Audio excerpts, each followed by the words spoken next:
Bueno, como este módulo tiene dentro de los temas del autismo, decidimos incluir unos pequeños comentarios sobre la constipación. Eh, Porque, bueno, nos parece una de las cosas a veces menos tratadas, menos pesquisadas, y bueno, nos parece que hay que ponerlo ahí en agenda. Pensemos un poco desde el punto de vista del desarrollo, digamos, cómo es que se logran las habilidades madurativas y adaptativas para el uso del baño, para dejar los pañales, el control de esfínteres, etcétera.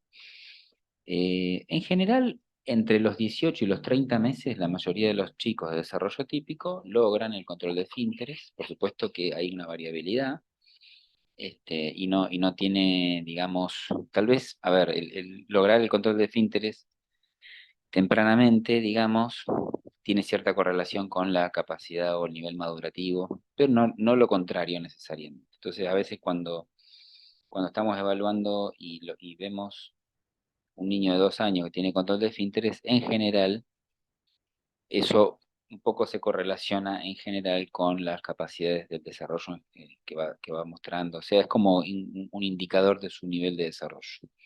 Lo contrario no necesariamente es igual. O sea, que no lo desarrolle no necesariamente, pero a veces también se puede correlacionar con retrasos en la maduración, etc. Pensemos un poco que hay como dos grandes componentes para el uso del baño. Pensémoslo desde ese punto de vista, porque a veces se confunde si hay control, si no hay control, si no está el hábito. Por ahí es mejor incluir como el punto final, que sería el nivel de autonomía según la edad para el uso del baño. ¿Mm? Esto va a requerir un componente madurativo, que es lo que comúnmente se le dice control de esfínteres, y un componente adaptativo, social, etcétera, en el cual un niño o una niña logra incorporar una pauta un poco social del uso del baño. Entonces, el componente madurativo obviamente implica que hay un registro del llenado vesical, o un registro de la ocupación en la ampolla rectal para la caca, y además hay una capacidad de retención o de inhibir, de frenar un reflejo que sería natural, ¿sí? Entonces gradualmente se va dando un mayor registro, una capacidad de retención. Entonces muchas veces el motivo de consulta es que no tiene control de esfínteres, pero en realidad tiene el logro de esta etapa.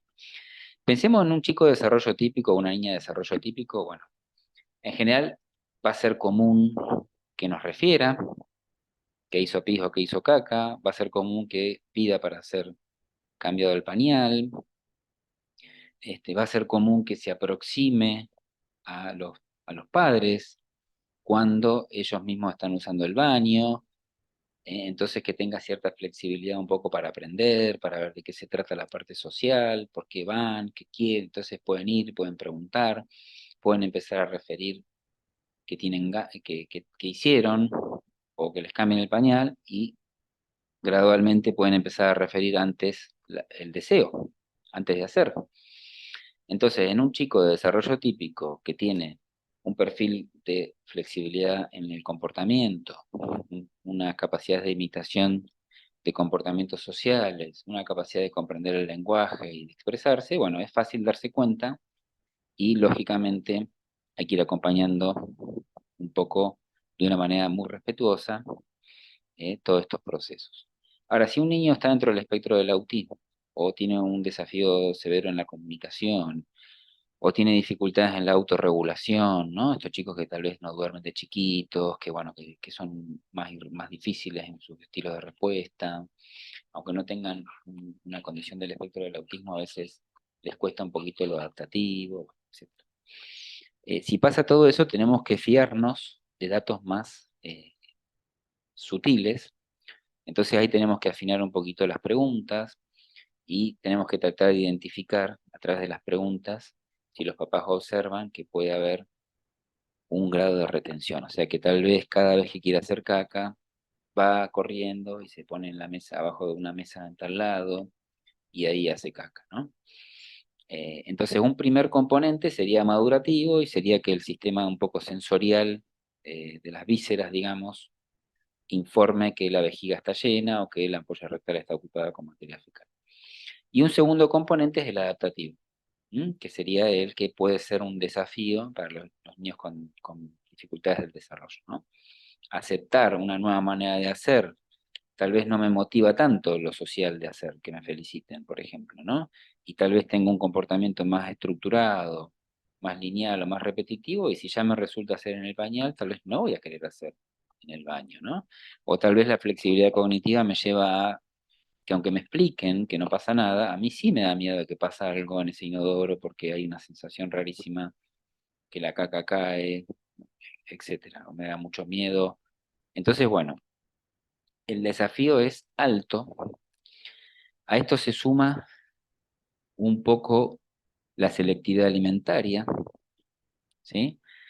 Y bueno, también todo esto explica por qué los síntomas intestinales y la constipación son frecuentes dentro del autismo, ¿no? Entonces, nosotros lo que pretendemos con esta mini charla es entender el componente adaptativo o conductual, llamémoslo si quieren, entender que hay un mayor riesgo y que si tal vez no trabajamos a tiempo haciendo una buena prevención de la constipación, es posible que ese niño que está atravesando dificultades adaptativas tenga deposiciones dolorosas, incluso se lastime haciendo caca, y que después ya sea mucho más difícil, mucho más la resistencia para la parte adaptativa del uso del baño, ¿no? Entonces, bueno, nosotros vamos a hacer preguntas, pero vamos a tener que saber, dentro del perfil de desarrollo, algunas cosas, ¿no? Por supuesto, flexibilidad cognitiva y flexibilidad conductual, habilidades de comunicación y comprensión, a ver si son más verbales, más visuales, ambas, para poder explicar el uso del baño, y perfil de procesamiento sensorial, ¿eh? Hay chicos que tienen bajo registro, a veces táctil, y se ensucian y no les molesta. Bueno, un poco con el perfil de desarrollo vamos a tener que tratar de tener la sutileza, la destreza de encontrar eso que decíamos, si ya está el componente madurativo logrado, sería tiempo de trabajar el adaptativo. A nosotros nos pasan dos cosas, dos extremos, ¿no? Que consideramos uno de los desafíos más difíciles para los niños, el uso del baño, pensando en general en el autismo, así como el sueño independiente, o así como la variación de la alimentación. Son de las tres cositas más difíciles, pero también nos pasa muchas veces que los papás lo logran o el chico hizo un cambio y cuando hacemos un seguimiento de esto que nos parecía tremendo y que estábamos hablando con el equipo de cómo trabajarlo y tal vez no se había llegado ni siquiera a planificar y de pronto empezó y se produjo el uso del baño, ¿no? Entonces, en general también tenemos que bajar la ansiedad por un lado y tenemos que pensar parecido a lo que pensamos en la presentación de TDAH, nosotros y en general tenemos que empezar a ver qué tanta complejidad o nivel de compromiso tenemos, ¿no? Si tenemos mucha ansiedad, si tenemos mucha inflexibilidad de la conducta, si tenemos una conducta muy difícil, bueno, tal vez tenemos que apoyarnos en un equipo interdisciplinario para este punto de la parte adaptativa, ¿no? ¿Cómo vamos a trabajar si es muy difícil? Ahora, si tenemos ese chico que en otros desafíos que acepta los cambios, que va cambiando de focos de interés más rápidamente, que lo que le dio mucho miedo dos, tres días de jardín después se le pasó, otro perfil un poco adaptativo, bueno, en general tal vez podemos naturalizar y acompañar un poquito más el uso del baño. Lo que sí no podemos es no detectar la constipación con examen físico, porque recordemos que en el transcurso de un día no es lo más común que nosotros al examen físico encontremos materia fecal y a lo sumo deberíamos encontrar materia fecal en la parte distal del intestino, ¿no? Entonces, a través de la percusión, a través de la palpación, deberíamos poder detectar constipación siempre.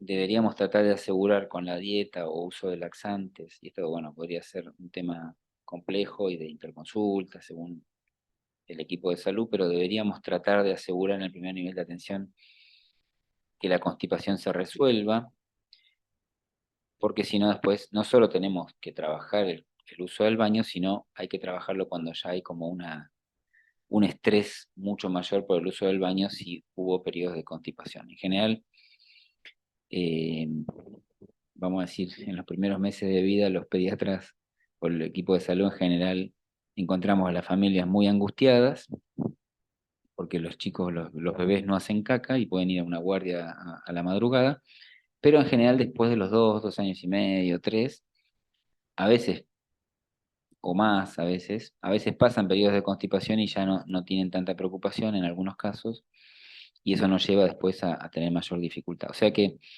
por ahí, tratando de pensar en roles, el primer nivel de atención no se nos debería pasar la constipación y el tratamiento inicial, y ojalá tener, según la complejidad del caso, consulta de gastroenterología o consulta de equipos terapéuticos cuando el componente adaptativo es muy dificultoso, ¿no? Y después, por supuesto, podemos tener dificultades del desarrollo por los cuales todavía no está logrado el nivel madurativo y por lo cual no deberíamos ponernos a trabajar en el uso del baño si no está todo el registro, porque tal vez un niño tenga una discapacidad intelectual y su maduración vaya mucho más lento y realmente no esté todavía instaurada la capacidad de retención. A veces tenemos niños con autismo con mucho compromiso sensorial, todavía sin tratamiento. eh, y justamente el uso del baño es de los desafíos mayores del tratamiento, entonces también hay que ver si es el momento de trabajarlo, ¿no? Pero bueno, para cerrar, es un tema para tenerlo en la agenda, en la historia clínica, en las preguntas, y tal vez también debería haber guías clínicas o algoritmos en los cuales, bueno, primer nivel de atención preguntamos, hacemos el tratamiento inicial. Por ahí, según la complejidad del perfil de desarrollo, vamos a hacer una primer aproximación al uso del baño, y si es mayor la complejidad, vamos a necesitar de equipo.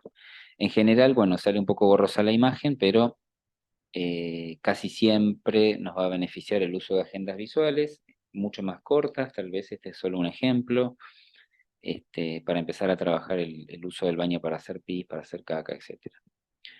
Bueno, hasta acá esta breve presentación de constipación, más que nada para tener una agenda, este, y bueno, seguramente para que cuando tengamos la posibilidad de charlar lo podamos analizar en algún caso clínico.